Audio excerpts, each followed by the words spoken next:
এই পৃথিবীতে কিছু কিছু দাদা দাদি এমনও আছে যারা তাদের নাতি নাতকুদেরকে দেখতে পারে না, যারা তাদের নাতি নাতনিদেরও হিংসা করে। এই জন্য না যে নাতি নাতনিরা ভালো না, কথা শুনে না, হয়তো দাদা দাদিকে পছন্দ করে না, হয়তো দাদা দাদির সামনে যায় না সে, বা সুশ্রুষা করে না, এইটার জন্য। বরং এই জন্য নাতি নাতকুদের পছন্দ করে না, কারণ তাদের মাকে, মানে নাতি নাতকুদের মাকে তার দাদা দাদির পছন্দ হয় নাই।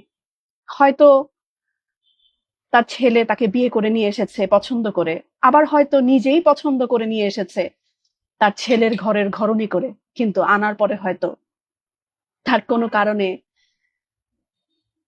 তাকে পছন্দ হয় না, হয়তো তার ছেলে তাকে অনেক বেশি ভালোবাসে, এজন্য হয়তো পছন্দ হয় নাই। এইটার ঝাল ঝালতে গিয়ে, এইটার ঝাল মিটাতে গিয়ে সে অথবা তারা তাদের নাতি নাতকুদেরকেও ভালোবাসা থেকে বঞ্চিত করে দেয়, তাদের নাতি নাতকুদেরকেও ভালোবাসে না। কিন্তু কি জানেন, কখনো কিন্তু এটা তার মেয়ের জন্য করে না।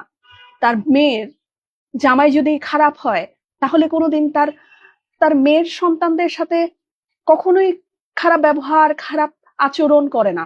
উল্টো মেয়েকে বুঝায়, উল্টো মেয়েকে বলে থাক তোর জামাইটা খারাপ, এজন্য আরো বেশি করে আদর করে নাতি নাতকুদেরকে।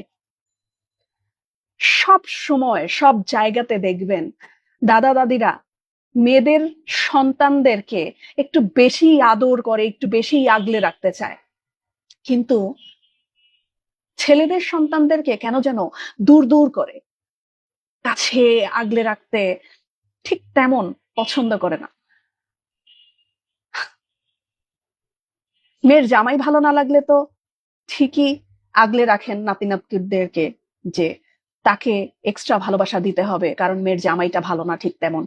তাহলে ছেলের বউ ভালো না হলে কেন এইরকম নাতি নাতকুদেরকে আলাদা করে দেন, ডিটাচড করে দেন, ভালোবাসা থেকে বঞ্চিত করেন? ছেলেকে আপনি পেটে ধরেন নাই? ওই ছেলেকে কি আপনি বাবার নাম দেন নাই? ওই ছেলের বাবা কি আপনি না?